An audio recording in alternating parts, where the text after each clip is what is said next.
All right, we're here. We're going to talk about Elliott Hulse Jew hater. Okay, now I plugged in. I'm going to be reading off of AI, Google AI. We plugged in some questions earlier, and we're going to go over Elliott Hulse and the scam he's running and his Jew hatred. Okay, I'm just going to summarize what I got back here. Okay, the reason YouTuber Elliott Hulse and other right-wing media figures bring up the Jewish background of the Frankfurt School stems from a widely circulated right-wing theory known as the cultural Marxism conspiracy theory. Mainstream historians, civil rights organizations, and political scientists consider this specific narrative to be inherently anti-Semitic. Now, what is the Frankfurt School? The Frankfurt School refers to a group of mid-20th century German scholars and philosophers at the Institute for Social Research, including Max Horkheimer, Theodor Adorno, and Herbert Marcuse. The reality: they were leftist intellectuals who studied sociology, media, and why the working class did not start a communist revolution in Europe. Because most of the key members were of Jewish descent, they were forced to flee Nazi Germany in the 1930s. Their focus. Ironically, much of their actual work focused on studying authoritarianism, fascism, and on analyzing how to prevent anti-Semitism and the rise of future dictators. What is the cultural Marxism conspiracy theory? The modern narrative used by influencers like Elliott Hulse usually relies on a rewritten history popularized by right-wing theorists in the 1990s. According to this theory, here's the claim: the Jewish academics of the Frankfurt School allegedly planned a slow takeover of Western culture. The alleged goal: the theory claims they created ideas like political correctness, feminism, and modern progressivism specifically to destroy Christian values, traditional gender roles, the nuclear family, and Western civilization. Why is it considered anti-Semitic? Elliott, pointing out that these scholars were Jewish is not accidental. It is a central pillar of the conspiracy theory.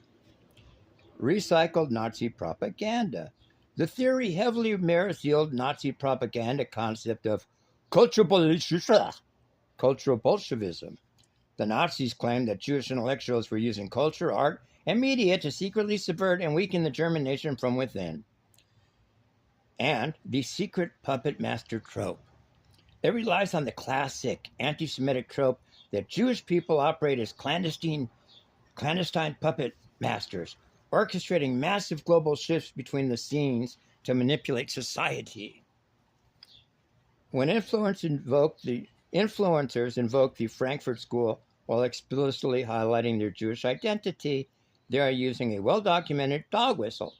It shifts blame for modern social changes away from natural, evolving cultural movements and instead attributes them to a deliberate, hostile plot engineered by Jewish intellectuals. Now, the narrative that early American socialist and communist movements were all Jews is completely false. While it is true that Jewish immigrants from Eastern Europe made up a highly visible and active segment of the American left, the socialist and communist movements in the 20s and 30s were incredibly diverse, heavily populated by non-Jewish Americans, and deeply rooted in domestic labor struggles. Yep, the diverse reality of American socialism. The Socialist Party of America, the SPA, and various communist factions were decentralized regional movements. The leadership, the most famous faces of American socialism, were not Jewish. Eugene Debs, who won nearly 1 million votes for president in 1920, was a Protestant from Indiana. His successor in the 1930s, Norman Thomas, was a Presbyterian minister from Ohio. And we had Midwestern farmers. A massive base of the early socialist movement consisted of former populist movement farmers, coal miners, and railroad workers across the American Midwest, Oklahoma and Nevada. Demographics with virtually zero Jewish population at the time, Elliott. And then you had the sewer socialists. In Milwaukee, Wisconsin, socialists successfully ran the city government for decades.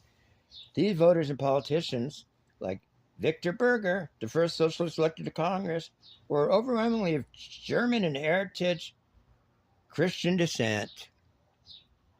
The language federations.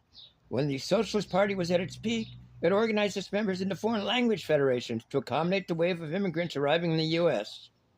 Records from the University of Washington's Mapping American Social Movements project show that the Finnish Socialist Federation was actually the largest and most disciplined dues-paying immigrant bloc, followed tightly by large German, Scandinavian, South Slavic federations. The Jewish Federation was just one of several large immigrant groups. Why the misconception persists.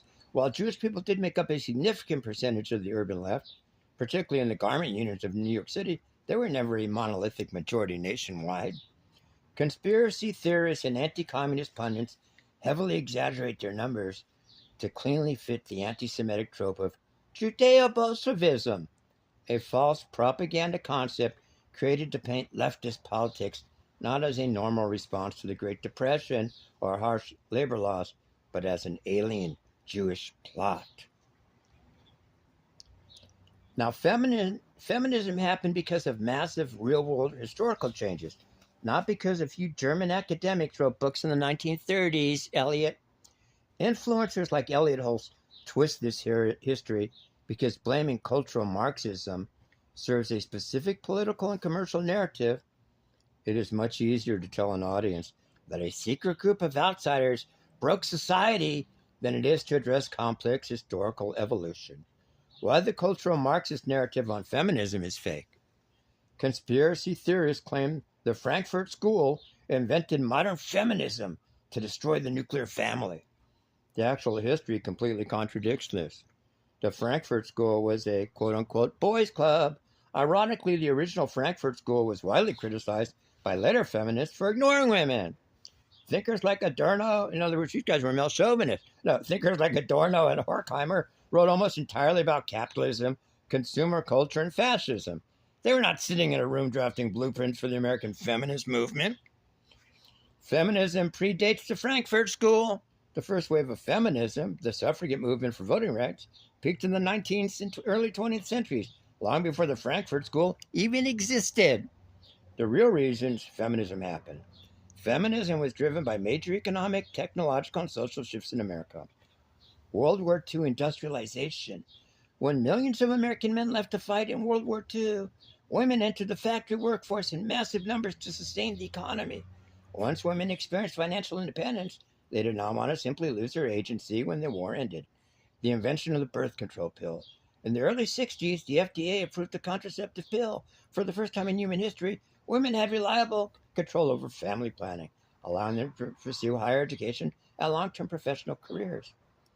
Basic legal inequality. Women fought back because of unjust laws. Until the 1970s, an American woman often could not get her own credit card, sign a mortgage, or serve on a jury without her husband or male relatives' permission. Feminism arose to fix these blatant legal restrictions. Now, so why do influencers like Elliott Hulse push this story? Simply, for right-wing manosphere influencers who preach about returning to traditional masculinity, blaming a malicious academic plot serves three major purposes. Number one, it offers a simple boogeyman. It is comforting for their audience to believe that traditional gender roles didn't shift naturally due to technology and economics, but were instead stolen or sabotaged by an enemy group. Two, it avoids accountability. By framing feminism as an artificial Marxist virus, these influencers don't have to address the real historical grievances women had regarding legal discrimination and financial dependency. Three, it monetizes anger, painting modern progressivism as an existential orchestrated plot keeps audiences hungry, angry, engaged, and ready to buy courses, supplements, or coaching programs designed to help them fight back. American women won the right to vote through the ratification of the 19th Amendment on August 18, 1920. The German academics of the Frankfurt School were not in America yet. In fact, their institute in Germany hadn't even been founded yet. It opened in 1923. They did not arrive in the United States until 1934, fleeing Nazi persecution. A full 14 years after American women had already won the vote. 1848, the Seneca Falls Convention, first major U.S. women's rights assembly. Frankfurt School didn't exist. Marcuse wasn't even born yet in 1848. 1878, Susan B. Anthony, first formally introduced to Congress. Frankfurt School did not exist. 1920, women securely get the vote. 19th Amendment. Frankfurt School didn't exist. Then the Institute for Social Research opened in 1923, founded in Frankfurt, Germany, operating locally in Germany, focusing on why European workers rejected communism. Frankfurt School arrives in New York, affiliated with Columbia University in 1934. They arrive as refugees, fleeing Hitler. They have zero influence on American laws or voting rights. Who actually got women to vote? American women went out to vote because of generations of domestic, working class, and middle class American activists who organized, marched, and went on hunger strikes for nearly a century. The movement was built by legendary American figures like Elizabeth Stanton, Susan B. Anthony, Ida Wells, and Alice Paul. None of them were Jewish. They were motivated by the harsh realities of American law, which treated women as the legal property of their husbands. They didn't need German Marxist literature to tell them they were being treated unfairly. Now, why influencers skip the timeline? Influencers like Elliott Hulse completely ignore these dates because the timeline exposes their argument as a lie. You cannot claim a group of immigrant academics secretly engineered a social movement when that movement had already won its biggest legal victories over a decade before those academics ever set foot in the country. Well, part 2 will be tomorrow, Elliott, my nigga.